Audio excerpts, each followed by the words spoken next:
The ideas expressed in the Akron Roundtable Signature Series are those of the speakers, not of the Akron Roundtable, its partners, or sponsors. I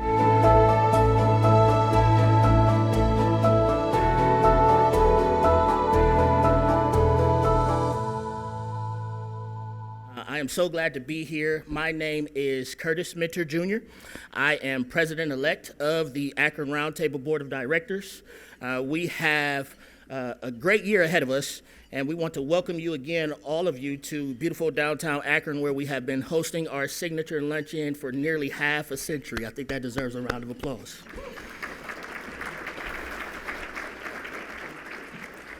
And I would also be remiss if I did not acknowledge our current president, Barry Dunaway, who cannot be here today, and our outgoing board members. So very quickly, if you would, please let's celebrate them also with a round of applause.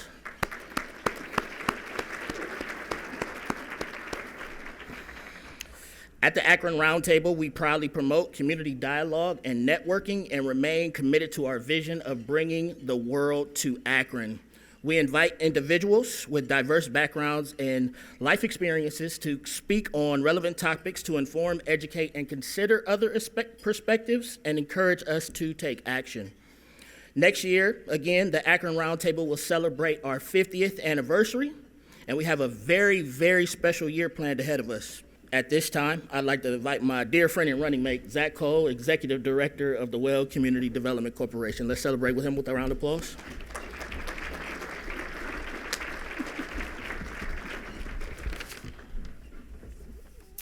So back in September, Paula Chris was sitting at a meeting and it asked me if I would introduce the speaker for this month in December. And of course I said yes, I didn't think twice about it.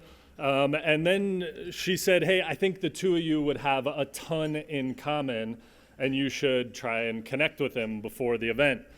So it's one of those comments you don't think a ton about and you just keep going about your day. And a couple weeks later, I read his bio, and the similarities absolutely jumped off the screen at me.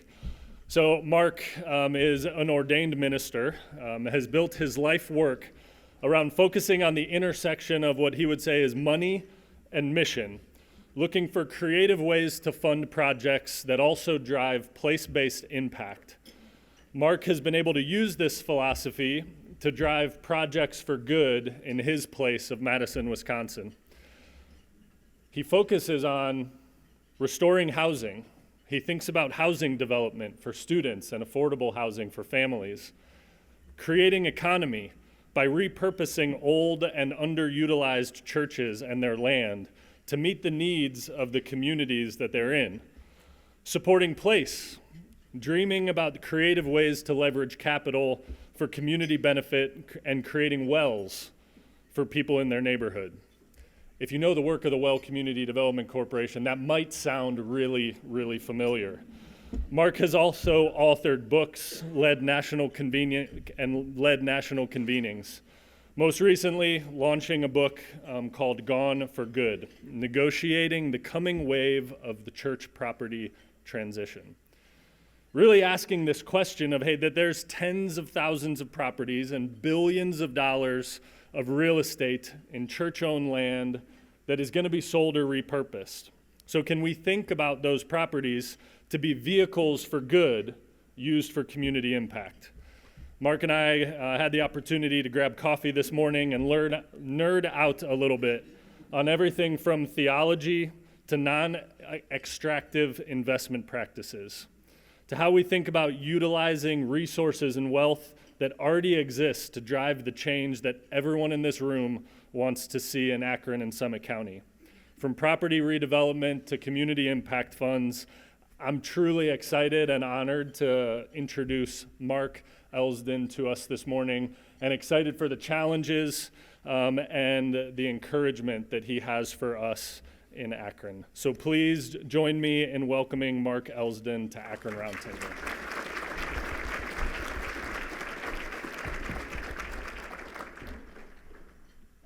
Thank you, Zach. That was great. And it was really a pleasure to connect this morning and have coffee at the well and see all that's going on. So I feel connected to you all through the stream of sleet and snow that's making its way repeatedly across the upper Midwest in the last few days. It traveled from Madison through Chicago to here yesterday, along with my delayed flights along the way. So thanks for the opportunity to speak with you today. It's really a pleasure to be here with you. I want to start with a bold claim that I heard on a panel discussion about church property and purpose in San Antonio, Texas, a couple of years ago. The amount and location of land owned by churches and other houses of worship could single-handedly solve the housing crisis they are facing in San Antonio. That's right, a housing expert in that city believes that without any other property, they could solve their housing crisis by developing and engaging church land and faith-based partners.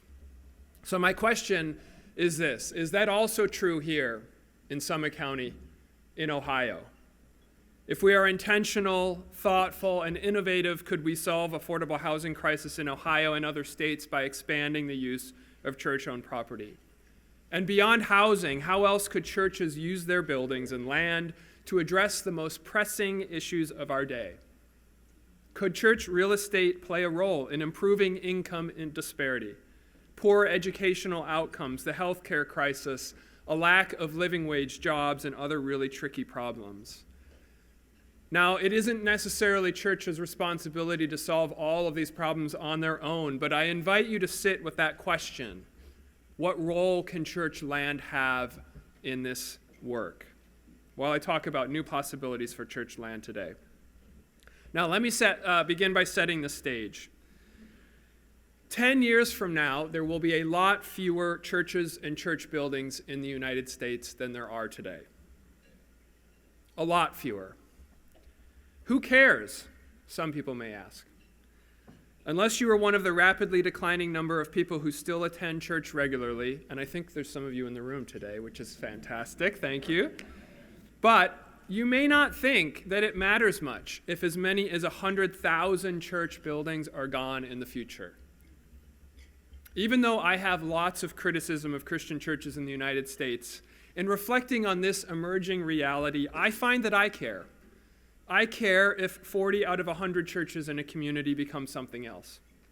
And I would venture to guess that many more folks will miss those churches and their buildings than they might initially think. So let me ask you, how many of you have had some connection with a house of worship at some point in your life? Yeah, most of the room. Maybe you are a regular churchgoer, or perhaps you've attended a wedding, a book group, a music recital, an AA meeting, or a Girl Scout troop activity in a church. Maybe you voted in a church building. I vote in every election in a church building. As I look back across the years, I realize that churches and their buildings have made me who I am today and changed the trajectory of my life many times, even before I was born. It is likely I got my surname Elsden from a tiny church in a tiny village in the rolling hills of northern England. The story goes like this. In the early 18th century, an orphan baby was left on the doorstep of St. Cuthbert's Church in the village of Elsden. The vicar, the pastor, took the baby in and named him Cuthbert Elsden, after the 7th century saint who gave the church its namesake, and after the village. Thus started the Elsden line. My family name was born out of grace, in a moment of need on the steps of a church. A few hundred years later, my parents immigrated from that part of England to the United States. Knowing nobody, one of the first places they went to was church. One Sunday, they decided to make an invitation to new friends. Would you like to come over next Saturday night to share a joint? The invitation was met with silence and awkward looks and giggles and laughter. My parents were confused by the lack of enthusiasm. Is it us? Is it our accent? I mean, who doesn't like a joint? After a few moments, it dawned on them, oh no, not that kind of a joint of roast beef. Would you like to come over for dinner? Well, those friendships survived my parents' offer of drugs at church.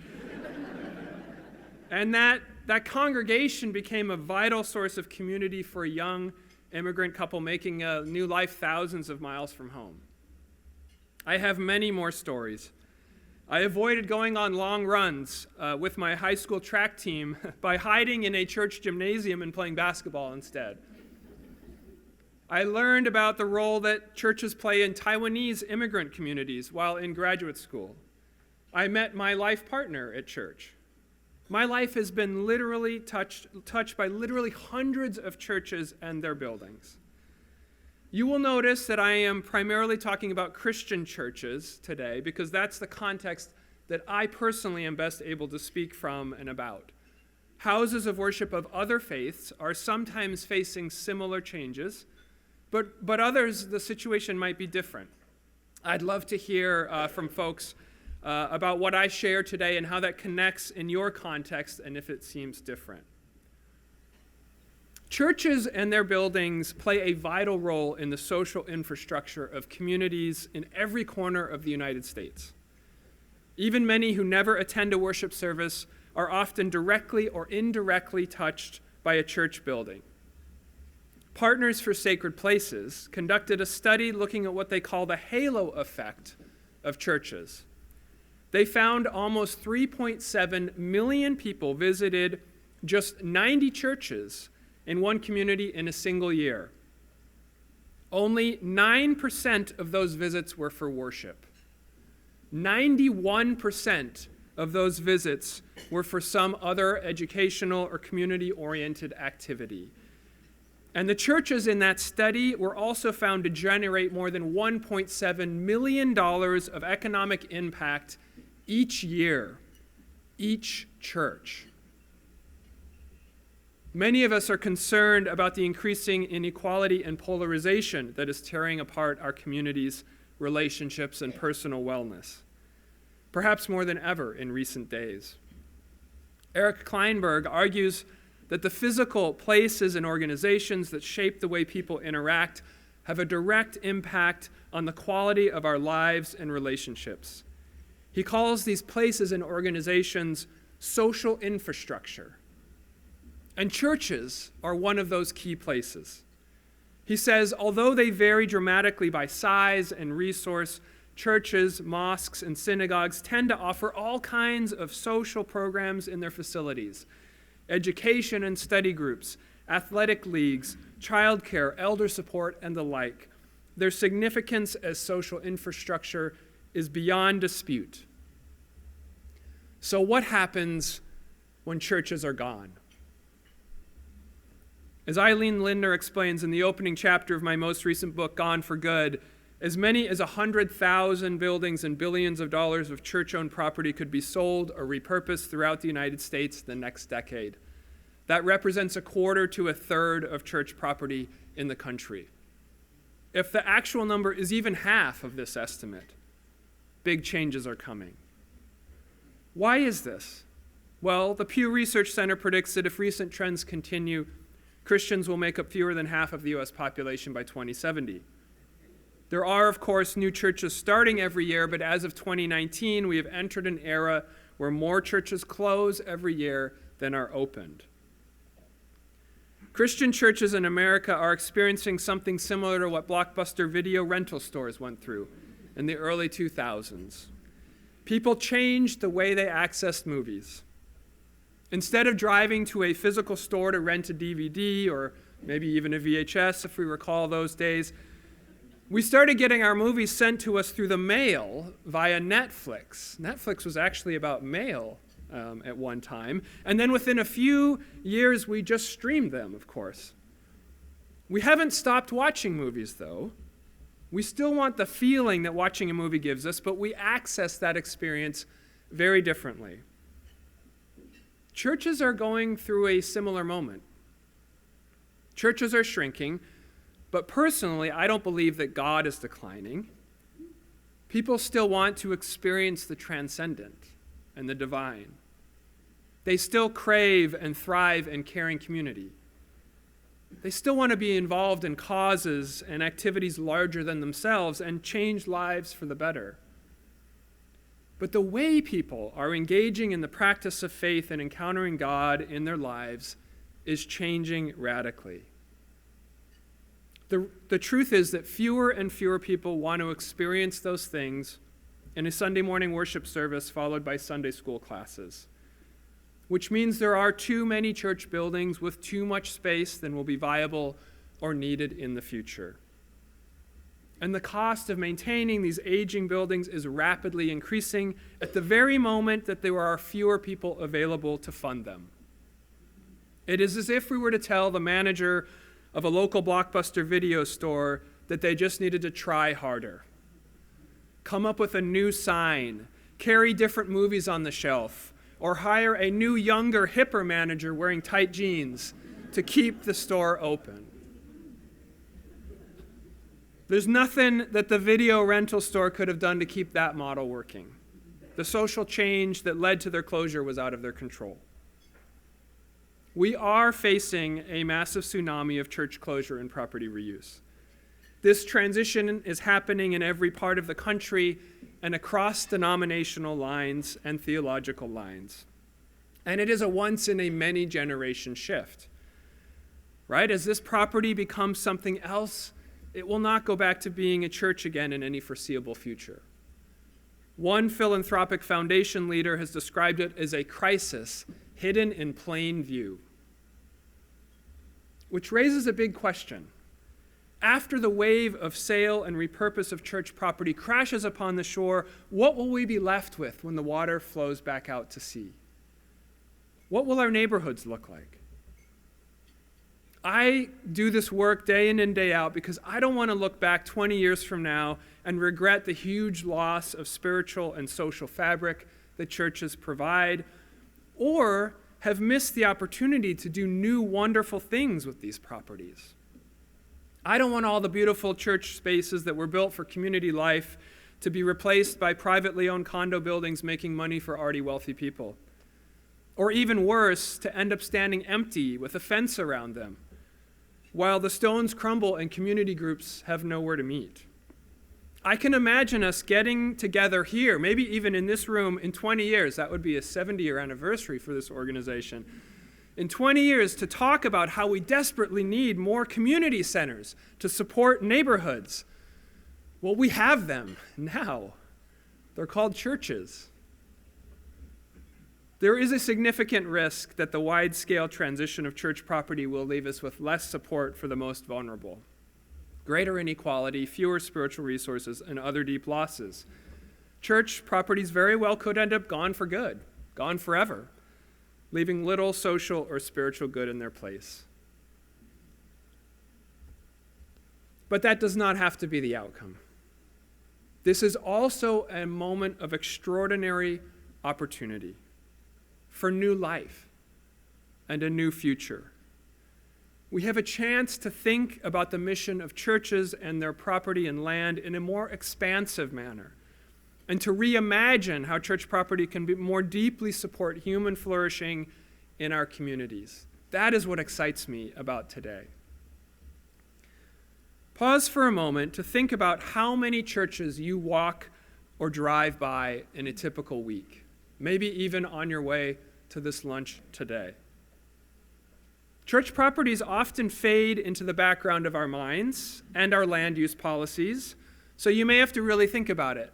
Think and imagine driving, walking, what properties did you pass and how many were churches? I'd be willing to bet there are a lot of properties owned by churches in your community. In many parts of my home state of Wisconsin, there are two institutions that you are guaranteed to find in even the smallest town. A bar, or 3, and a church, or 3. And in our urban areas, churches own some of the most incredible infill land left. Often in the heart of our cities, right on bus lines, just where people want to live or access services. In fact, the Turner Center for Housing and Innovation in Berkeley did a study of church land in the state of California.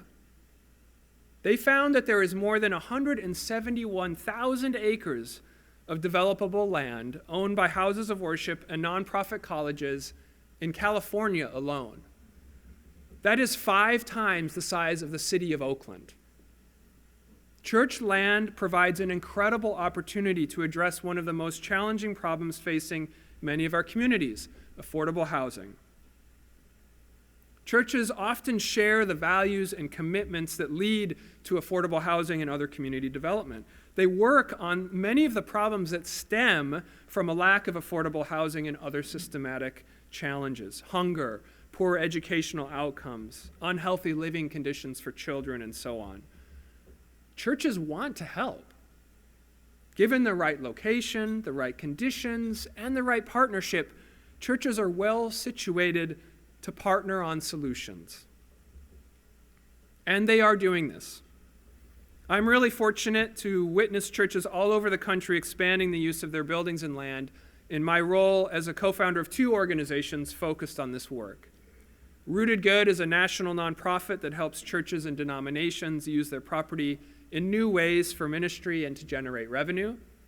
And Threshold Sacred Development turns vision into reality by developing housing and community centers on church land. I'll share an example I'm working on right now in Madison. The story starts in 2020 when 2 churches, one Moravian and one ELCA Lutheran, began talking about how they could work more closely together to serve the area of town that both churches were located in. Both churches had wonderful, committed members, but they had shrunk in size and budgets over the years. Both had aging buildings with millions of dollars of deferred maintenance. While working with Rooted Good and other partners, they began to see an expanded vision for mission in their neighborhood. It also became clear that they could do more together than separately, so they decided to merge. Together they became Common Grace Church. After the merger, the Lutheran Church sold their property, and Threshold Sacred Development turned it into the most environmentally sustainable multifamily building ever built in the state of Wisconsin. This certified passive house 32-unit building opened in May. Elements of the previous church building were recycled and incorporated into the new building, giving it unique character and connecting it with the legacy of the church on that land. The project was 100% equity financed, and some of the contractors who worked on it also own part of it. The proceeds that the Lutheran Church received from this sale and this project were brought with them to the new merged church, Common Grace. Then they did some deep listening in their neighborhood and heard repeatedly the need for 2 things: low-cost neighborhood center space for nonprofits and community benefit organizations, and a need for more housing in a rapidly growing neighborhood. As a result of this community engagement, Common Grace launched the Eastmoreland Community Center to significantly expand the programming and ways of engaging the neighborhood beyond traditional church activities. Our team at Threshold Sacred Development is helping them replace their aging building with a new, more flexible community center that will serve the neighborhood much more effectively. The old model was flipped upside down. So instead of inviting community groups into a church space, they are creating a community center that will be home to more than 30 organizations, of which the church will be an anchor user. We are also adding 26 units of workforce housing to the site. This project is receiving no tax credit or TIF subsidy. It is being financed by an impact investment from a faith-based lender, more than 100 donors and local foundations, and a small zero-interest loan from the city of Madison. The church will continue to own the entire project and will be able to ensure long-term affordability of the housing. But housing isn't the only option. Churches are serving young entrepreneurs by converting fellowship halls into co-working spaces, drawing people into community who would never attend a worship service. They are organizing co-op grocery stores to address food deserts in their neighborhood in a sustainable way. They are opening child care centers for teenage mothers. They're creating lawn care services, bike shops, music venues, and fair trade stores. This morning, it was really, really great to go to the Well and have breakfast and coffee and see all of the activity that's going on there, the shared kitchen use and the coffee shop and the repurposing of that church. One recently closed church near Portland, Oregon, was given back to a coalition of Native American groups so they can build tiny homes for indigenous women and children experiencing homelessness. What a beautiful act that is of restoration and an amazing use of church land. The creativity and impact of churches rethinking their relationship with land, buildings, and money is inspiring. About 4 years ago, Reverend Chrissy Ennin was called to be the pastor of First Presbyterian Church in Gulf Shores, Alabama. Let's take a trip down to the south where it's a little bit warmer than it is here. Upon arriving at the church, she learned they had about 3 years of funding left to operate and cover her salary. The cost of the building and other overhead was just too much for the congregation that had decreased in size over the years. But Reverend Ennin and the congregation were not ready to close and turn over the keys. They felt called to serve their community in new ways. They just weren't sure exactly how. So in 2021, First Presbyterian Church signed up for the Rooted Good, Good Futures Accelerator course. They started down a journey of listening to their community, walking the neighborhood, and exploring new uses for their building. During this journey, they learned that there was a pressing need in their community for office and meeting space for budding entrepreneurs to get started with new businesses.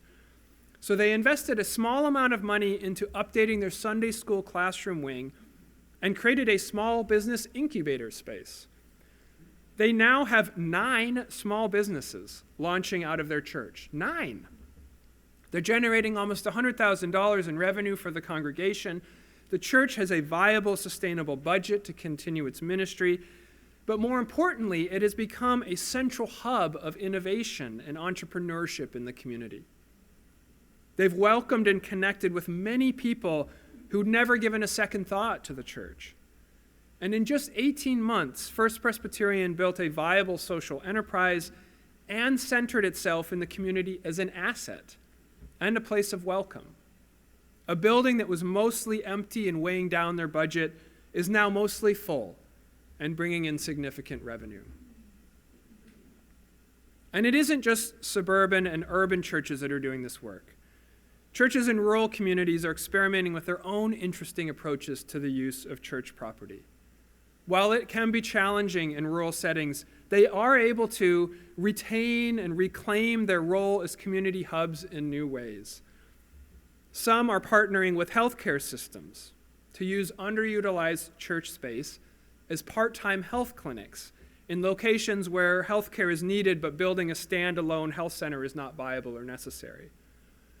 Others are looking at building small senior living communities on church land so that neighbors can age in place in their hometown and not have to move away to find supportive living options.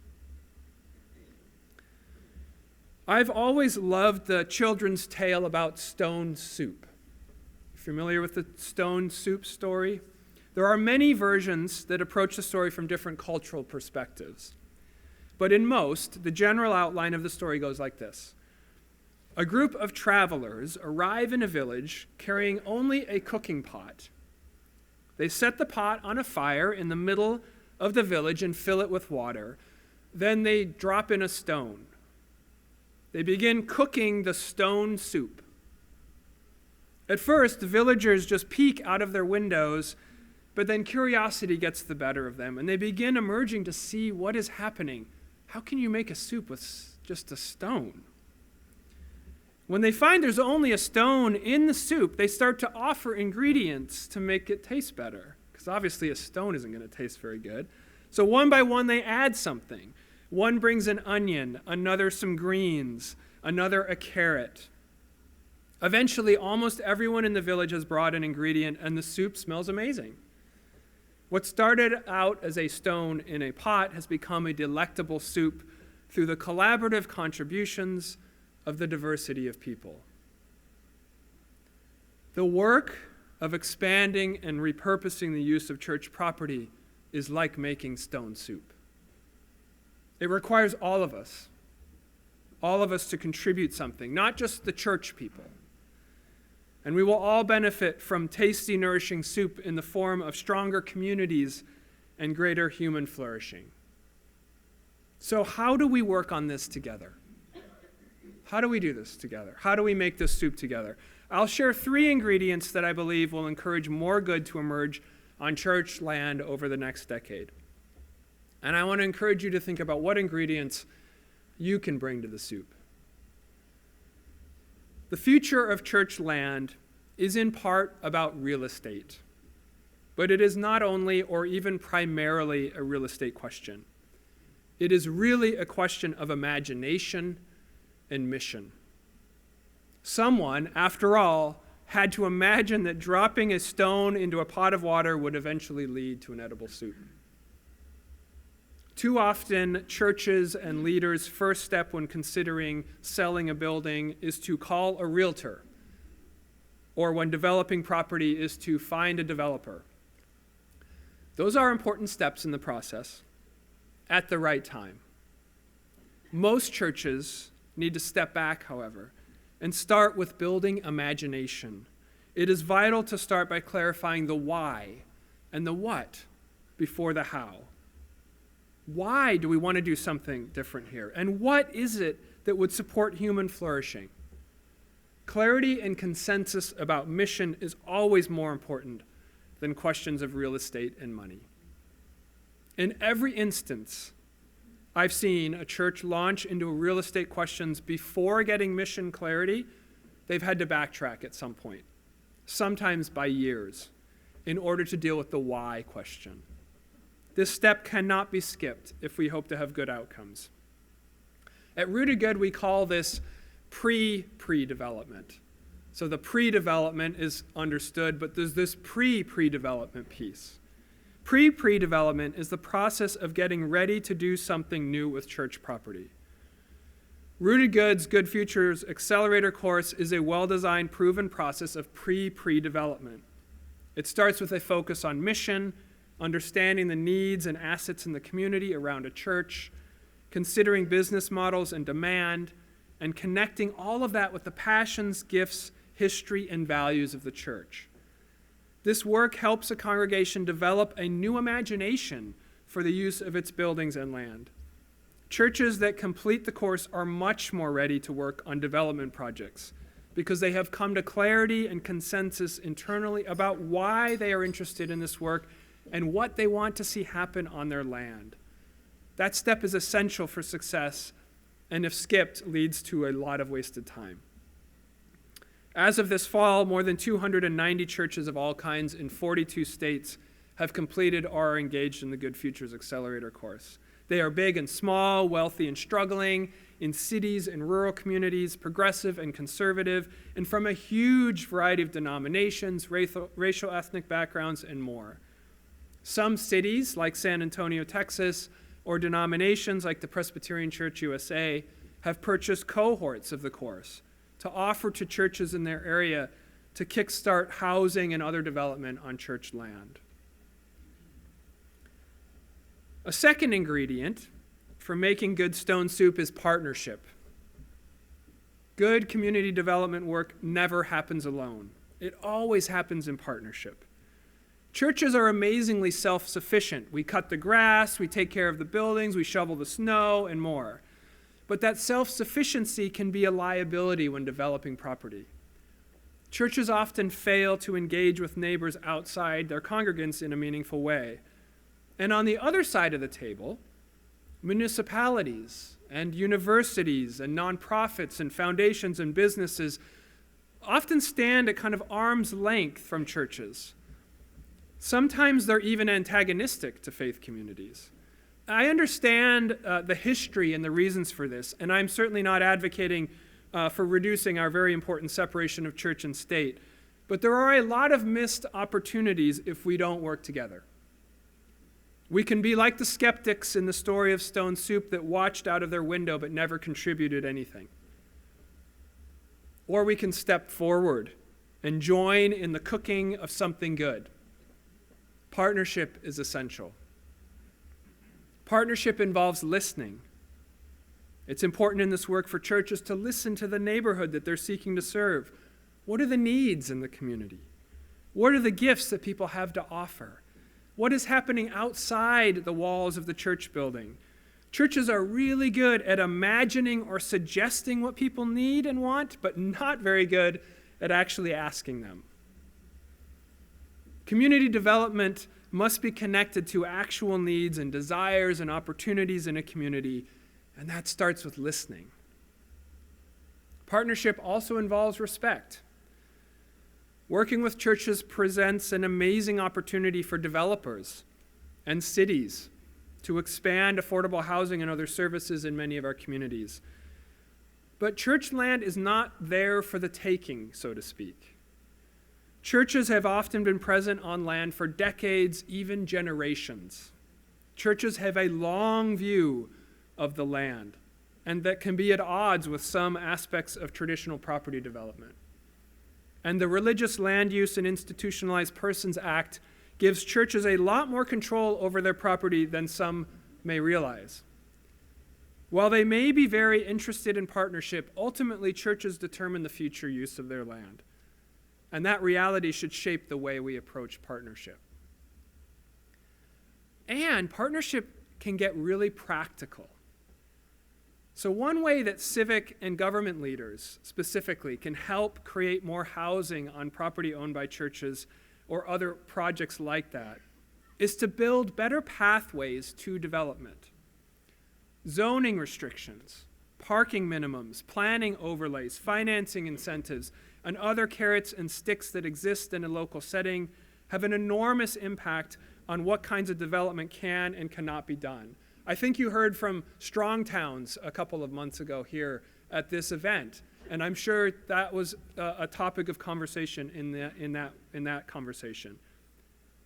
Municipalities can add, remove, or amend regulations and incentives to encourage the kinds of development on church land that will enhance the community and can discourage the kinds of development that will not support flourishing. And again, there's really only one chance to do this as these properties transition. For example, advocates from the group Yes in God's Backyard and other church leaders worked to pass a new statewide bill in California called SB 4 that now allows churches to build affordable housing on their land by right. A major step forward for California. My hometown, Madison, Wisconsin, recently updated the citywide comprehensive plan to include higher density future land use on church parcels throughout the city. That's already led to new affordable housing development projects.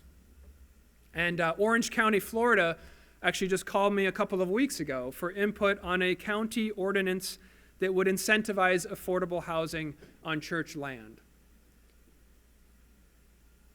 Finally, a third ingredient that will make good stone soup is more funding. It is fantastic when churches that have ample money to think proactively about how to go deeper and wider with their buildings and property. It's amazing when that's a possibility. The reality, though, is that many churches begin these conversations when money is tight. Many churches are land rich and cash poor. Grant funding from foundations, donors, and government can help with pre-development costs and get projects started. We just launched an experiment in this direction with a new $1.1 million pre-development grant program in Wisconsin. We are giving grants up to $40,000 for any church in Wisconsin to complete feasibility and early pre-development work with the intent to develop property for community benefit. When a project funded with one of these grants moves forward into construction, the grant will be paid forward so that another church can use the funds. This $1 million private donation will catalyze an estimated $450 million of development on church land that otherwise might not happen. We're about to award our first grant this month. After pre-development work has been done well and a concept is ready to be developed and funded, concessionary investment financing can be a game changer. One of the major factors that limits how creative and good a development project can be is the cost of the financing. In the Lutheran Church development example I shared earlier, we were able to build a fully passive house certified building on the property because of impact investment funds from faith-based investors. In the case of the Common Grace Project, we were able to make that housing affordable with the help of a foundation that is lending the full project cost at 2% below market rate. Catalytic funding turns bad development projects into good ones and good development projects into great ones. Let me put a rough dollar amount on this need for catalytic funding based on some research that we've been doing at Rooted Good funded by the Duke Endowment. Let's start with an estimated 350,000 church properties in the United States. If 5% of them were developed in some way, that would be 15,000 sites. That represents a possible $450 billion of development potential, billion with a B. To make these projects serve communities and not just the financial markets, we might expect each project to need an average 30% subsidy. That equals $135 billion of subsidy in the form of grants or concessionary investment and lending capital. That $135 billion is what will make this a story of community development and not just one of real estate development. The opportunity and the need for investment is big. I want to close with one of my favorite stories of church property development that contains these three ingredients that I've mentioned here. This one comes from Washington, D.C. Emory Fellowship started as a white congregation in 1832 on Vinegar Hill in Washington, D.C. It has had a long and varied history, including serving as a place of worship and a hospital during the Civil War. Not all the history was positive. Many of the founding members of the church owned slaves. By the 1970s, the Brightwood neighborhood around the church, which had prohibited African Americans from moving in during the 1940s and 50s, had transitioned to becoming a predominantly black neighborhood. Rapid white flight left it initially with a deficit of economic resources.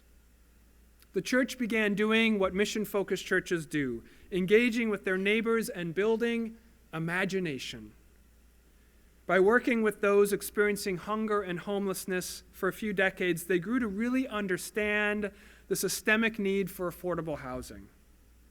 After exploring possible places to purchase land to house people, they came to the realization that they already had land on their own church. So they set about addressing not just the symptoms of a lack of affordable housing, but the root cause. Working with a team of development and funding partners, they designed a $60 million affordable housing project that would wrap around their existing church building. But the project was stalled and almost derailed by many obstacles along the way. Their mostly white denomination put up roadblocks for the predominantly black church that was trying to do something innovative and bold. They ran out of funding for pre-development. And opponents to the project came out of the woodwork, some from thousands of miles away, to claim that the property couldn't be developed due to its Civil War history. But the church members kept praying and kept pressing ahead. At the 11th hour, and with the landmark status just about to shut the development down for good, a new piece of history emerged. It turned out that Emory Fellowship did not start with white people building a church on the site in 1832. Surprise. It started with a free black woman named Aunt Betty in 1800. Aunt Betty owned the land prior to any of the history being called upon to block the development. And guess what she used that land for? She used that land to house free blacks and runaway slaves who had nowhere to live. The affordable housing project proposed by Emory Fellowship was simply continuing a legacy started by Aunt Betty 215 years earlier of housing people in need of a place to lay their head. The project was approved, and after almost 10 years of working on it, the Beacon Center was opened. Today, Emory Fellowship is a vibrant congregation of more than 400 predominantly black working class members surrounded by 99 units of affordable housing. They have built upon the land and the legacy of what it really means to be the church in the world. They are now looking at doing another project in the DC area. For good reason. The wait list at the Beacon Center is full, with 800 people on it.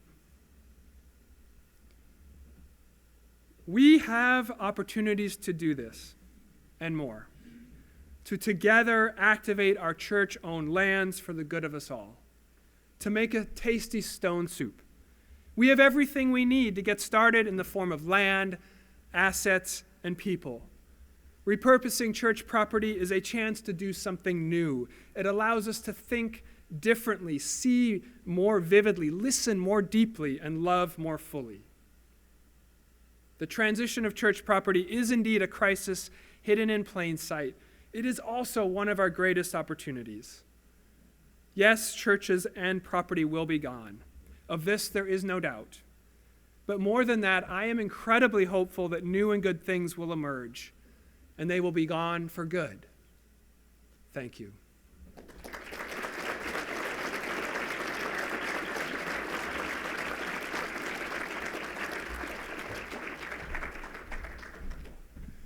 Thank you so much, Mark, for your very thought-provoking comments. And as you can imagine, there are many, many questions from the audience, so we'll try to get to as many of them as possible. One of the questions that came in is a lot of people have the misconception that churches are only for their own denomination. What do churches need to do to change that mindset in welcoming people from the entire community? Yeah, I think really it starts, in my mind, with listening to the neighborhood and to the community and getting outside the walls of the church and connecting with who is there and who is around and what that church is. I mean, denominations are a function to some extent of an institutionalized church that is eroding in many ways in America. And that's not a terrible thing because I think it returns us to what it means as communities of faith to be living that out day to day with each other in our neighborhoods, maybe less structured in the sort of institutional sense. But I think it really largely starts with listening to the neighborhood. If a church wants to repurpose its property to generate revenue, what are the tax implications that need to be addressed, and how best should the church address those? Yeah, good question. I'm not going to answer in much detail since this is on camera and I'm not a tax expert, but I'll say a couple things. So Rooted Good actually has a resource, What About Taxes, on our website if people want to get a little bit more information about that. And I will always say you have to talk to tax lawyers and accountants in any situation.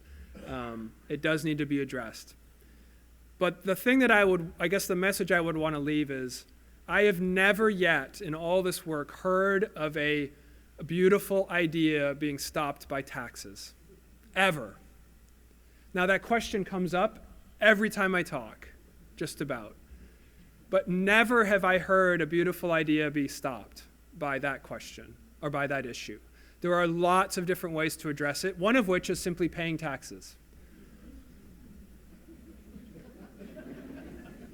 So I guess that's what I would leave you with, yeah.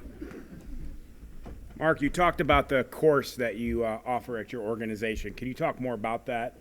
Is it online? Is it in person? Do you bring it to communities? Yeah, I don't want to spend too much time sort of pitching this course, but it's a self-directed course that actually churches can purchase and order. They receive a box of materials with leader guides, participant guides, worksheets, games, exercises to use in their neighborhood, and then some online video content. And they can work through it on their own, at their own pace. Usually takes about 7 to 9 months to work through it. It usually involves a small group of about 5 to 7 leaders in the church, and then these exercises that engage the whole congregation. And it gets them, by the end of the course, to an idea or a couple of ideas, actionable ideas for social enterprise. So kind of revenue generating mission activity using their building or land. Mark, have you faced any resistance to the practices you promote that could be characterized as mission creep or churches not staying in their lane? How do you counter those attitudes? Yeah, I'm a big believer in staying in your lane and mission focus. It's a good question. I think it sometimes really gets to what is the mission of the church? And I think that's a question that we maybe need to be asking ourselves a little bit more deeply than we have. In my view, and this is just me speaking, as a Christian pastor, when I look at the New Testament and the Hebrew Scriptures, I see stories of communities, of people living out their faith in the places they live.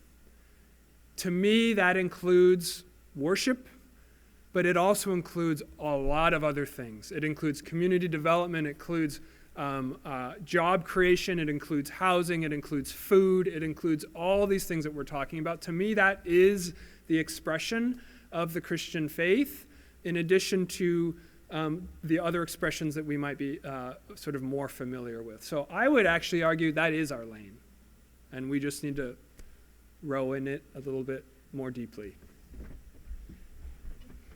When a church shuts down, what is the most serious but least talked about consequence for the local community? Yeah, I mean, the most serious. I don't know. I think there's a number of possibilities there. I guess I would go back to this idea that I think churches provide a lot more, even in their weakened states, if they are, than we might realize. So, a real specific example from my community, I said I vote in a church that's nearby me in my neighborhood. Well, there's actually now 2 polling places in that church because the other church that the other polling place used to meet in is no longer. And so if that continues to happen, I'm not sure what we're going to do. I mean, there's no more room in that particular church for more polling precincts or in the same building, but we are literally going to have a failure of democracy if we can't figure out spaces. And that's just a sort of indicative example of the spaces and the things that happen. Food pantries. I mean, in the last 6 months, we've seen this massive problem around food security and insecurity, right? And churches stepped up in a massive way with their little small food pantries. They might be small, but they're really important. There aren't a lot of spaces left in our society that are kind of third spaces that don't require fees to use, right? Or buying something somewhere. Libraries and churches are one of the few left. And so that is a big loss. All the things associated with that are big losses. Places where people get together across different spaces, backgrounds, and so on. There's just not a lot of those spaces left. And so, if 1 leaves, 2 leave, fine. But again, if 40 out of 100 are gone, or 6 out of 10, or whatever, these are real numbers, we're going to feel that. And even if we've never set foot in a church in 20 years, we're going to feel the ripple effects of that throughout our communities as that happens. Yeah. We have time for one last question, and this is a non-building related question. What shifts, cultural, economic, or spiritual, do churches need to make now to avoid further decline?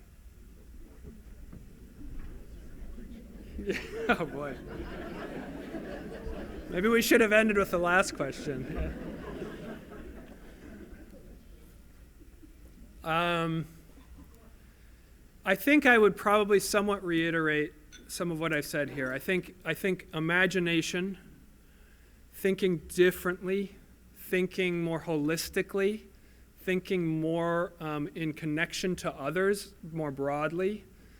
I think basically the idea that the church can sort of exist in its own bubble and all of the structures associated with it can exist and just function, that way of being is sort of gone or going away. And so we just really have to think quite radically differently about it. I mean, I talked about Blockbuster video stores, right, and Netflix. Well, we have YouTube and we have TikTok and we have all the, there's new expressions coming out all the time. And I think that's the way we really need to think. And perhaps even more radically than we might first believe we need to. Yeah. Let's show a warm thank you to Mark from all of us in Akron.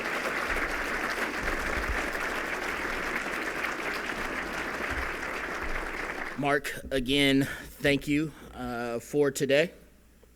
At this moment, I'd like to invite our Executive Director, Joan Lauk, to present you with our Contemplative Sun, designed by local Akron artist Don Drum and sponsored by Gardens Wealth Management. Give him a round of applause.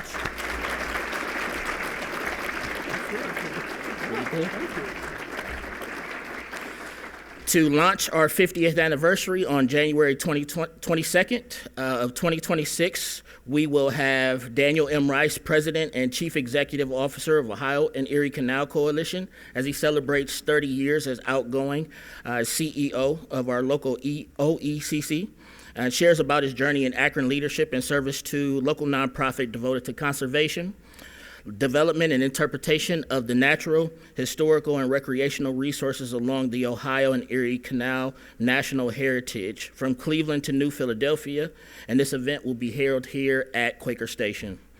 You can read more about this month's speaker, future Akron Roundtable speakers, and individuals and organizations who support our mission by referring to your brochures at your table.